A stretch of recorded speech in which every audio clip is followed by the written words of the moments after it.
আসসালামু আলাইকুম। কুকিং স্টুডিওর আজকের আয়োজনে আপনাদের জন্য থাকছে ভিন্নধর্মী আচারি কলিজা ভুনার রেসিপি। অনেকেই আছে কলিজা থেকে একটু ভিন্ন গন্ধ পায়, সেই গন্ধটা দূর করে কিভাবে খুব মজাদার স্বাদে কলিজা ভুনা তৈরি করতে হয় সেই টিপস সহ থাকছে আজকের রেসিপি। আমি এখানে কলিজাটা খুব ভালোভাবে ধুয়ে নিয়েছি আর একটু বড় বড় টুকরো করে কেটে নিয়েছি।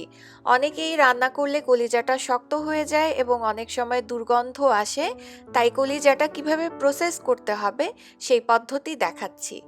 এবার ধুয়ে নেওয়া কলিজাটাকে আমি ফুটন্ত গরম পানির মধ্যে নিয়ে নিলাম। এখন যেটা করব, চুলার আঁচটাকে একদম হাই করে দিয়ে ঘড়ি ধরে 4 থেকে 5 মিনিট এই কলিজাটাকে পানির মধ্যে জাল করে নিব। খেয়াল রাখবেন, খুব বেশি সময় ধরে জাল করবেন না, এতে করে কলিজা কিন্তু শক্ত হয়ে যায়। এবার যেটা করব, এই যে ওপর থেকে দেখেন ময়লা ভেসে উঠেছে, এই ময়লাটাকে ছেঁকে ফেলে দিব এবং পানিটাও ছেঁকে সরিয়ে নিব।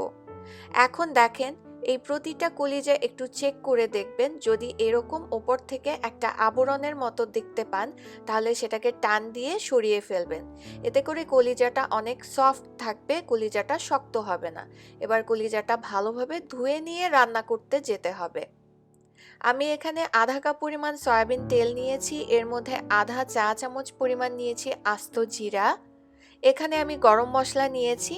আমি এখানে একটা কালো এলাচ, 3-4 টুকরো দারচিনি, 2টো তেজপাতা, 4 টুকরো লং এবং 4 টুকরো সবুজ এলাচ নিয়ে একটুখানি ভেজে নিচ্ছি।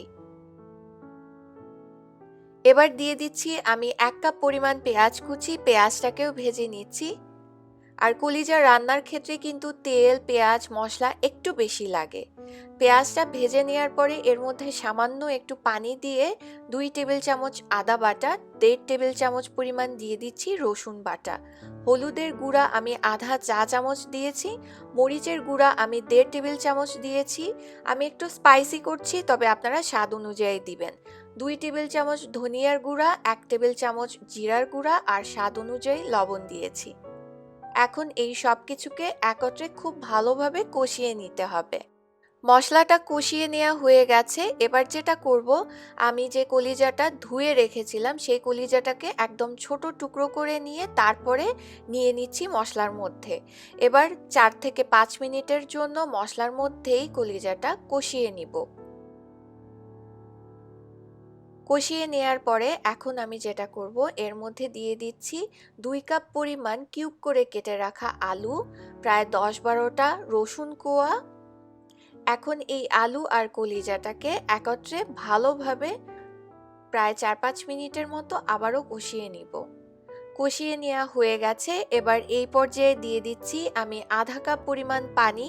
খুব বেশি পানি দেওয়ার প্রয়োজন নেই, কারণ আলুর নিজস্ব একটা পানি আছে। অতিরিক্ত পানি দিলে এই পানিটা শুকিয়ে নিতে নিতে আলুটা গলে যেতে পারে। এবার ঢাকনা দিয়ে ঢেকে দিয়েছি। কলিজা আর আলু যখন পুরোপুরি সিদ্ধ হয়ে যাবে আর এরকম ভুনা ভুনা হয়ে আসবে, এখন আমি অন্য চুলায় বাগারটা তৈরি করব। এই বাগারটা হবে আচারের সাথে। এর জন্য 2 টেবিল চামচ সরিষার তেল আর 1 চা চামচ দিয়েছি 5 ফোড়ন। একটু ভেজে এর মধ্যে দিয়েছি আমি প্রায় 1/3 কাপের মতো পেঁয়াজ কুচি। পেঁয়াজটাকেও একটু লালচে করে ভেজে নিয়েছি। আমরা ডাল বাগার দেওয়ার সময় সবসময় বাগারটা যেভাবে লালচে করে ভাজি, সেভাবে করে ভেজে এই বাগারটাকে দিয়ে দিলাম কলিজার মধ্যে। এর মধ্যে ফালি করে নেওয়া টমেটো আর পেঁয়াজ মিলিয়ে আধা কাপ ব্যবহার করেছি, আর কয়েকটা আস্ত কাঁচামরিচ দিচ্ছি ফ্লেভারের জন্য। এছাড়া আমি টক আচার দিয়ে দিচ্ছি 1 টেবিল চামচ। আমি জলপাইয়ের আচার ব্যবহার করেছি, আপনারা চাইলে টক আমের আচারও ব্যবহার করতে পারেন। এবার এই সব কিছুকে আবারও মিশিয়ে কিছুক্ষণের জন্য জাল করব এবং চুলার আঁচটাকে একটু কমিয়ে রাখবো। এতে করে আচারের ফ্লেভারটা কলিজার মধ্যে খুব ভালোভাবে ছড়িয়ে যাবে, সেই সাথে টমেটোটাও একটু গলে গলে আসবে আর পেঁয়াজটাও একটু সিদ্ধ হয়ে আসবে। এভাবে প্রায় 6-7 মিনিট আরও জাল করেছি। কলিজাটা হয়ে গেছে। এখন এটাকে চুলা থেকে নামিয়ে আমি সার্ভ করে নিয়েছি। গতানুগতিক কলিজা ভুনার থেকে এই কলিজা ভুনাটা স্বাদে একটু ভিন্ন। ট্রাই করে দেখতে পারেন, খেয়ে সবাই প্রশংসা করবে। যারা রুটি পরোটা দিয়ে কলিজা খেতে পছন্দ করেন তারাও কিন্তু সকালের নাস্তায় এটা তৈরি করে খেতে পারেন। সবাই খুব ভালো থাকবেন। পরবর্তী এপিসোড দেখার নিমন্ত্রণ জানিয়ে আজ বিদায় নিচ্ছি। আল্লাহ হাফেজ।